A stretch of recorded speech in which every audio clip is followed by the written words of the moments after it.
मेरी ख्वाहिश है कि आंगन में दीवार ना उठे, मेरे भाई मेरे हिस्से की जमी तो रख ले।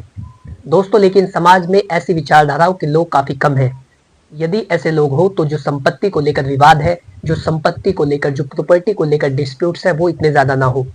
संपत्ति को लेकर हर घर में लड़ाई झगड़ा रहता है, चाहे वो आपकी सेल्फ एक्वायर्ड प्रॉपर्टी हो, चाहे वो आपकी एंसेस्टर प्रॉपर्टी हो, चाहे वो पीढ़ी दर पीढ़ी आपको मिली हो या आपने उसे अपनी कमाई से खुद अर्जित किया हो। संपत्ति चाहे किसी भी तरीके की हो, संपत्ति को लेकर हमेशा वाद विवाद देखने को मिलते हैं।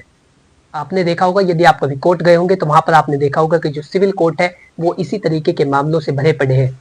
उनमें इसी तरीके के मामले सैकड़ों की संख्या में होते हैं। वैसे दोस्तों, जैसे संपत्ति को ट्रांसफर करने का एक दस्तावेज है जिसे कहते हैं विल या वसीयत, वो एक सुप्रीम डॉक्यूमेंट्स है, उसकी इतनी ज्यादा वैल्यू होती है। लेकिन क्या हो अगर वो वसीयत एक कागज का टुकड़ा साबित हो जाए, क्या हो अगर वो वसीयत मान ही ना जाए, उसकी कोई वैल्यू ना हो।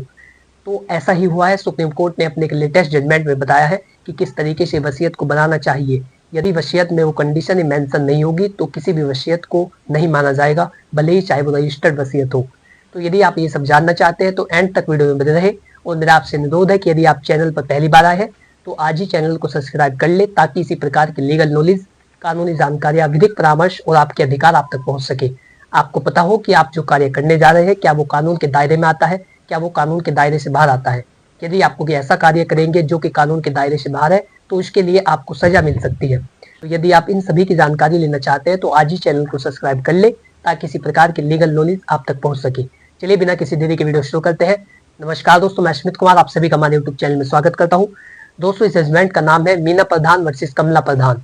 21 सितंबर 2023 को ऑनरेबल सुप्रीम कोर्ट के द्वारा ये जजमेंट दिया गया। अब हम इस केस के फैक्ट्स को जान लेते हैं।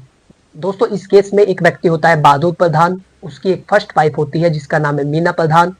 जो मीना प्रधान होती है उसके बीच उसके डिस्प्यूट होते हैं, वैवाहिक संबंधों के चलते उनके बीच लड़ाई झगड़े होने लग जाते हैं, जिसके चलते उन दोनों का डिवोर्स हो जाता है। या बहादुर प्रधान अपनी फर्स्ट वाइफ से डिवोर्स ले लेता है। डिवोर्स लेने के बाद वो अपनी सेकंड मैरिज करता है कमला प्रधान से। तो बहादुर प्रधान अपनी सेकंड वाइफ कमला प्रधान के नाम अपनी प्रॉपर्टी की वसीयत कर देता है।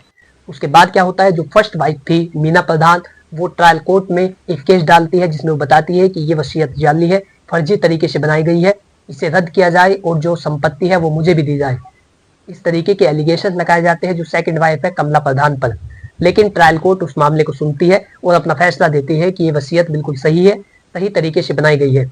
लेकिन जब किसी व्यक्ति की एप्लीकेशन रद्द की जाती है तो व्यक्ति जाता है फिर उच्च स्तर पर। फिर मीना प्रधान जाती है ऑनरेबल हाई कोर्ट में।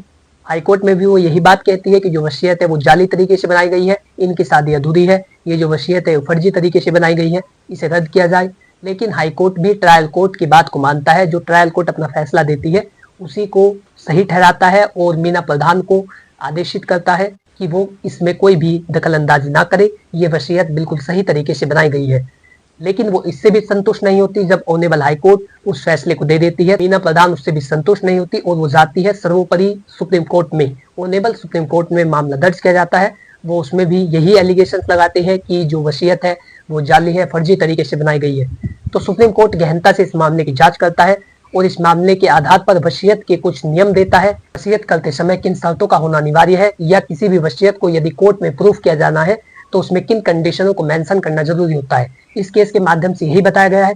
तो दोस्तों, सबसे पहली कंडीशन है कि जो वसीयत करने वाला है उसने वसीयत होश हवास में की हो, उसे पता हो कि वो किस व्यक्ति के नाम वसीयत कर रहा है, कौन सी प्रॉपर्टी की वसीयत कर रहा है। वसीयत करते समय उस व्यक्ति पर किसी भी प्रकार का दबाव ना हो, किसी भी तरीके का प्रेशर ना हो। यदि ऐसा होता है तो वसीयत नहीं मानी जाएगी। तो वसीयत को होश हवास में किया जाना चाहिए। व्यक्ति को पता होना चाहिए कि वो अपनी स्वतंत्र अवस्था में व्यक्ति वसीयत कर रहा है, वो अपनी स्वतंत्र अवस्था में करे, उस पर किसी व्यक्ति का दबाव ना हो, किसी तरीके का उस पर प्रेशर ना हो, ना ही उसे बाध्य होना पड़े। वो अपनी स्वतंत्र अवस्था में, अपनी मानसिक स्थिति सही होने की दशा में वो वसीयत कर रहा हो। ये सबसे पहला रूल है वसीयत करने का। दोस्तों, दूसरा है कि वसीयत करते समय जब वसीयत की जा रही हो तो 2 गवाह होना जरूरी है। 2 विटनेस वसीयत में होने चाहिए। विल में 2 विटनेस का होना जरूरी होता है और जो गवाह है उन्होंने साइन करते हुए उस व्यक्ति को देखा हो जो वसीयत करने वाला है। किसी भी वसीयत को जब कोर्ट में प्रूफ किया जाता है तो जो गवाह है उसे भी बुलाया जाता है, उसके नाम के समन जारी किए जाते हैं और उसे कोर्ट में बुलाया जाता है कि तुमने वसीयत करने वाले के हस्ताक्षर करते हुए देखा था या नहीं। तो उस व्यक्ति से ये सब पूछा जाता है। यदि किसी वसीयत को फर्जी होना बताया जाता है तो जो उसके गवाह है उन्हें कोर्ट में बुलाया जाता है, उनके नाम समन जारी किए जाते हैं। तो गवाह को इस बात की जानकारी होना जरूरी है कि वो साइन, वो हस्ताक्षर उनके सामने किए गए हो। तो जैसे मैंने आपको बताया कि वसीयत में दो गवाहों की, दो विटनेस की आवश्यकता होती है, लेकिन यदि एक विटनेस की डेथ हो जाती है तो जो दूसरा विटनेस है केवल उसी के आधार पर वसीयत को प्रूफ किया जा सकता है। यदि वसीयत करते समय दो गवाह थे और वसीयत करने के बाद जब वसीयत को प्रूफ किया जाना है जब तक एक गवाह की मृत्यु हो चुकी है तो जो उसका दूसरा गवाह है केवल उसी के आधार पर वसीयत को प्रूफ कर दिया जाएगा, उसे सिद्ध कर दिया जाएगा। यदि वसीयत में कोई संदेह उत्पन्न होता है, किसी तरीके का डाउट होता है, तो जिस व्यक्ति के नाम वसीयत की गई है, व्यक्ति को उत्तराधिकारी बनाया गया है, जिस व्यक्ति के नाम वो प्रॉपर्टी आनी है, वो व्यक्ति उस संदेह को दूर करेगा। जो डाउट उत्पन्न हुआ है, जो संदेह उत्पन्न हुआ है, वो उसको क्लियर करेगा। ये जिम्मेदारी उस व्यक्ति की होती है जिसके नाम वो वसीयत आनी है। और इसके साथ ही यदि कोई व्यक्ति ये कहता है कि ये वसीयत जाली है, ये फर्जी तरीके से बनाई गई है, तो जो आरोप लगाने वाला है, जो एलिगेशंस लगा रहा है कि ये वसीयत फर्जी है या जाली है, उसे भी कोर्ट में ये प्रूफ करना होता है, ऐसे सबूत दिखाने होते हैं जिससे साबित होता हो कि ये जो वसीयत की गई है वो जाली है या फर्जी है।